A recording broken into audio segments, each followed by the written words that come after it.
Hello there. I am talking with Aegelis and Aegelis, sure. Aegelis, and I would like him to explain to us how that came about because I think that it's a very interesting name. Originally, I had a pen name Tony Cook, and when I came out with the book, I did my publishing of it to take a look at it. I had a friend of mine who was having a near impossible time finding the book. He goes, "I can't find your book anywhere. There's so many Tony Cooks in the world." And I was like, "Well, that's fair. That's true." So I went back and dug into my archives of more unique names, and I play a lot of online games. And Aegelis was a character name I had come up with because it was merging together three different words, the like Aegean Sea, an Aegis, which is like a shield, and Eagle, and I just kind of shuffled the letters around and came up with Aegelis. So when I did a search online and found that Aegelis is a fairly unique name, I was like, okay, let's run with that, and I'll use that as my pen name. Good, good. Oh, that's good. That's good background. I like to know those little things. It makes it so interesting. And I see that you are the author, the writer of Captain Rook's Adventure. Yep. And can you share with us what the story's about? Okay. Yeah, it is set kind of in the Age of Sail. It's not on Earth necessarily. It's kind of like a parallel Earth or a fictional world. And in this fictional world, there's a lot of similarities, but the nations are different. Perhaps their structure is a little different, but it is during the Age of Sail where there are pirates out in the sea and they're raiding ships on a continuous basis. So she is more or less a hired hand of the king to go after those pirates and reclaim their losses. So whatever treasures or artifacts that got stolen, her and her crew go after them and try to retrieve them. So you have a lady in charge Yeah, of the ship. Could you yes, tell us how that came about and if that's ever happened? it has happened. I'll go with that first. Anne Bonny and Mary Read were two famous pirates, and it was an extremely rare event.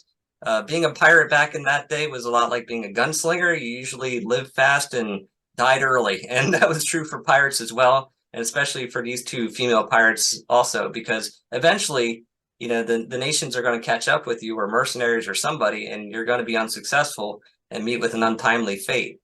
But I didn't want to do an Anne Bonny story or a Mary Read story necessarily. We kind of know what happens to them. I wanted our female captain to be a hero, so she was a hired champion for the crown.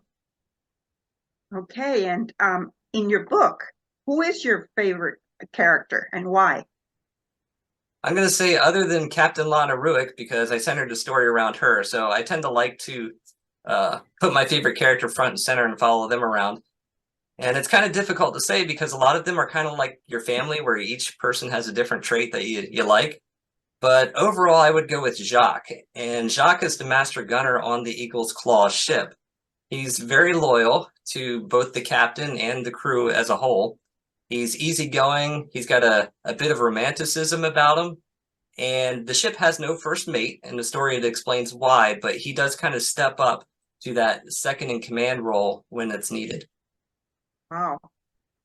Um, I have already read some of your book and it's exciting and I love the way that you stay into character. I like the dialogue, the language. It's very much of the age, so it's a fun book to read. How were you inspired to write this? Well, at the time that I'd written it, I drew my inspiration from both my daughter and my niece. They were both kids at the time, and kids have this certain fearlessness about them. I kind of imagined what kind of positive leader that they might be in the future, what kind of traits that they would have. So a lot of the positive traits from Captain Ruik are a projection of who they might become in the future.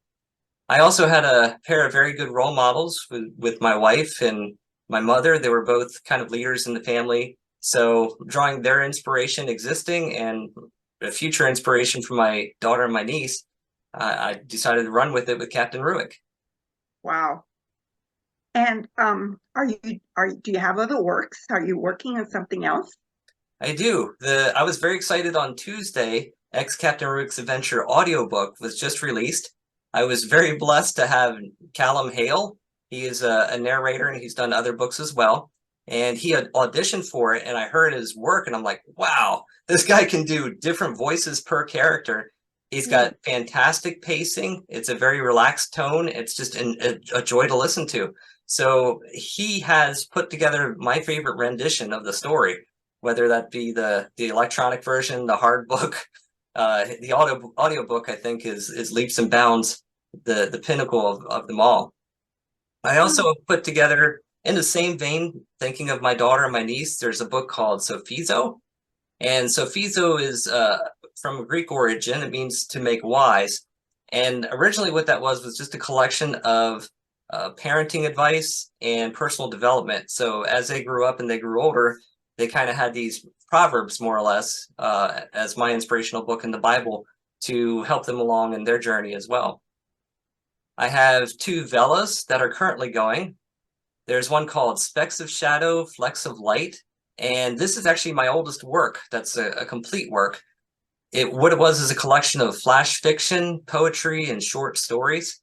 I just wrote short things down as I had time, and I had this collection sitting on the shelf, and then I learned about novellas. So I've been releasing those. I have about 20 episodes so far, and looking at the final manuscript, it looks like I've got another 20 or so to go. He is so familiar with the novella that I would like him to run through what can be done for authors that have novellas.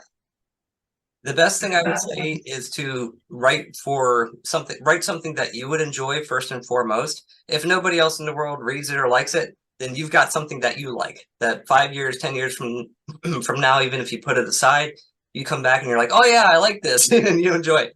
And it's very low pressure, low key for the novella because you can just write 1 episode a day or per week or per month. It's really up to you how much you want to write, and it doesn't have to be long and elaborate and intertwining. Just have fun with it and join some communities out there. There's some novella writers on Facebook. If you connect with them, ask questions, ask advice, and just jump in and do it. There's no real reason not to. It's free to do that. It's also free to publish through Amazon. Just give it a shot and talk to people and find out what their opinions are and continue to learn and grow through the experience. My newest work is called Psycho Author. And being an author on a lot of these Facebook groups, you get to hear a lot of the frustrations people have with the process. And you realize, hey, I got a lot of those frustrations as well. And there's a big learning curve and a lot of challenges to overcome. So the whole story is centered around that. It does go into quite a bit of hyperbole in a lot of these situations. And the guy essentially goes mad from his writing, if you could say that. And it's got a surprise ending to it too. There is a murder involved, and the whole time we're kind of deciding, is this guy innocent or is he guilty? And is he really insane? Did he cause this murder? What's his role in all of this? I am 20 episodes into this series, and we'll be finishing it up soon. So I'm looking at maybe 2 or 3 more just to wrap this thing up. And I had a request already to make it into a book for a family member, so I'm going to go ahead and do that too. Oh, great. It looks like there are a lot of questions to be answered, and that's what turns the page. So that's Yes. wonderful. Wonderful. I've read some of that, and it's true. It's true. Let's see. Other authors inspire us. Who are your favorite authors? My favorite author from an inspiration standpoint, I'm going to say, is Edgar Allan Poe. What I liked about him was his variety, not necessarily the horror itself. So he wrote everything from action, he wrote a science fiction, exploration, adventure. He did all these things. And I really liked how he was able to do short stories and put them together in a collection, create such diversity. And of course, the sentence structure of the 1800s is just plain adorable. They're very long sentences. They're difficult to comprehend from a basic reading standpoint, but they're also quite beautiful as well. From a poetry standpoint, I like Emily Dickinson the most because she's a rule breaker. You know, there's all this iambic tetrameter. You must follow these rules. And she's like, no, I'm going to write this the way I think it should sound. And, you know, kind of forget everybody else. This is how it's going to go. And she had a very private collection of poems pretty much her entire life. So I really appreciate her rule breaking and also her descriptions, the way she paints pictures with words. I'd like to emulate that as best as I can. From a comic standpoint, there's Barbara Kessel. All of her work has a whole lot of heart and a deep spirit within it. A lot of the challenges that are overcome have a sense of community, a togetherness. Like it's not like one superhero I've come to save today kind of thing. So it has a lot to do with cooperation, community, and getting together with the culture to make things happen. I love Edgar Allan Poe. And do you have a favorite quote from your book, one of your books? I do. I have three for X Captain Ruik's Adventure, and I like to talk about this one because there's a character named Chaplain Isaac. It's kind of unusual-ish to have a chaplain aboard a fighting ship, but there's a backstory there as well. In the beginning of the story, Chaplain Isaac is basically talking to Lana, and Lana's kind of questioning her decisions on her actions. And she says to Chaplain Isaac, "What would a man of God say about this?" And he answers to her, "It doesn't matter what a man of God would say, but what God himself would say." Mm. And I thought that was pretty powerful, saying, "Hey, you can have this relationship and you can have this connection yourself." She retorts with, "I tried that and I tried praying, but I get no answers." And Chaplain Isaac replies, "Sometimes the answers are the most basic of feelings. God speaks with us this way too, your conscience. Good, bad, you already possess these answers. Silence could be an answer too. Perhaps quiet is there to help you slow down and thoughtfully consider your environment for a moment." Wow, that's deep. Near the end, Chaplain Isaac says to Captain Ruik, "I've seen you change so much since our travel started, all of it for the better. No matter the outcome, always keep a song in your heart and God in your thoughts." And I That's thought that beautiful. was a nice way to show that throughout the story, she became dynamic, she was learning, and overall became a better person. That's beautiful. That's really beautiful. So a writer's journey sometimes is a pretty lonely journey, but who has supported you in your writer's journey? My wife has a very sharp eye for technical editing, including sentence structure, punctuation, and verb tenses. And she can testify I need help with all three of those. And I think a lot of us writers get excited, we get carried away, and the fingers start going, or we start writing, and we're not paying attention to any of that. And then at the end, we try to go back through and edit it the best we can and add more. I'm not the world's best editor, but I've done a lot of self-editing and have grown that way. And she has also redlined, looked at things at the end and said, "Okay, here's how you can make this better. Or here's what you should change."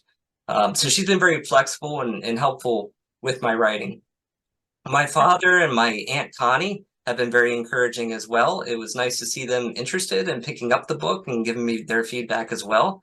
So my aunt has talked a lot about painting pictures with words. I do need to do that better. I get so excited by the story and the storytelling that the artistry of it could also use some help. And for my father, he definitely gave me some background because he was in the Navy, so he was a sailor. And he said, "Oh, you got to get these ship terms right here." And he gave me a lesson on those as well.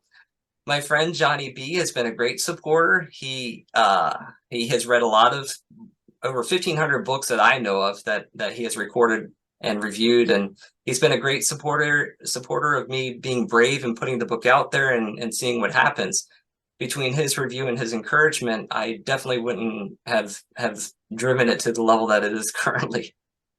Overall, I'm thankful for Jesus Christ and what he has done for me, past, present, and for the future and eternity, because I certainly wouldn't be here otherwise. It has been quite a journey, and spiritually, I needed help, and I got the help that I needed. That's great. That's wonderful. And in what road has he put you as far as profession? I am currently a biochemist and have been for about a decade and a half. My work involves troubleshooting drug testing kits that are used by hospital and reference labs. So if you get a test for tacrolimus or one of those drugs in a hospital, they send it down to their lab and they use one of our drug kits. Or if you're going for a job and they need to do a urine screen and make sure that you're clean and clear, then those test kits are used there as well. Mm-hmm. Previous to that, I had worked in corporate banking in a number of different roles over a decade. And the corporate bank I was with, they wanted you to switch jobs every 6 months to a year so that you were learning and growing. Mm-hmm. Everything from telemarketer to manager, credit analyst, fraud, all kinds of different roles up until that switch over to science. Wow, you wore many different hats. And I like the one you're wearing. Including this one, yes. Is there a story to that? Yes, there is, and I'll be glad to tell you about that too. I am cold. I'm always cold. So, so the reason for the hat is a beret has no brim, and this beret is made of wool. So it's very comfortable. It's out of my eyes, and it keeps me warm in the wintertime. So I went with the beret. I like wearing hats outside too. I'll wear a fedora, whether it's a rainstorm is out there, or there's kind of like a beach fedora that I'll wear. It's got the ventilation in it. So I'm a big time hat fan. If I could afford a high dollar top hat, I'd certainly have that too. Maybe I'll get one of those eventually, but I am a hat guy. Keeps me warm. I like the way it looks too, but also covers up my hair because I tend not to take too much care of it unless I have to. Good idea. And what about movies? Books are good, and I asked you already what were your favorite authors, but what about movies? You have a movie you like, or? Sure, I like some of just about every genre that I can think of. I do like a lot of the popular ones. I try to seek out new and obscure titles whenever I can. So if there are some kind of hidden gem surprises nobody's ever heard of, then I'll try to dig into that. For comics, there's a company that was called CrossGen Comics. They were around for about 4 years, and nobody's ever heard of them, but the artwork was amazing and the storytelling was great. And that's where I had discovered Barbara Kessel and started following her work. I like old sci-fi and horror, short fiction, and TV shows that are no longer on the air. The good old classic. I found out a great deal about you. I hope, and we hope, you pick up, people out there, our audience today would pick up Captain Ruik's Adventure, Amazon, Kindle. You can also support your favorite authors by leaving a review. Well, thank you so much. This has been fun, and it's been very good to get to know you better. And I look forward. I'm going to finish your book. I really love your captain. She's a wonderful, wonderful, strong character. And you've done a great job of writing a woman character as well as the others. So we pray blessings upon you and your work, that the Lord would just open the doors for you. Thank you so much. Thank you very much. Hope you have a great day. You too. Take care.